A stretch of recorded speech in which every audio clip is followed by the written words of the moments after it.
One of the biggest questions authors ask me is what editing actually costs and what they will get in return. And the truth is, authors should always interview a few editors before making a decision, get a feel for different approaches, different personalities, different pricing models, and the deliverables, or what they return to upon completion of the editing job.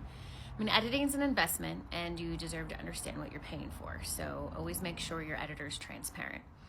At Midnight Editors, I charge per word because I find that's often the clearest and fairest way to price editorial work. My rates usually start around 4 cents per word for developmental editing and 3 cents per word for copy editing, depending on the manuscript, the genre, the level of need, and the scope of the project.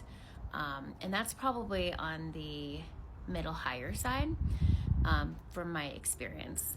But what matters just as much as the price is what's included. And the reason I charge that is for my experience, and also because when you work with me, you're not just getting a marked up manuscript and a quick send off. You receive a manuscript with track changes and comments, plus a detailed 5 to 7 page editorial memo that walks you through the big picture.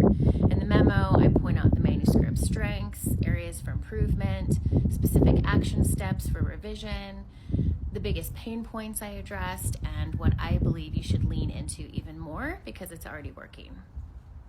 I personally want authors to feel clear on what changed in the manuscript, why it changed, and what to do next. My goal is to always make authors better writers and editors themselves. So when I return your edit, that is not the last time you hear from me. I also provide follow-up support for questions because I know the real processing often begins once an author has had time to sit and read through and process that feedback.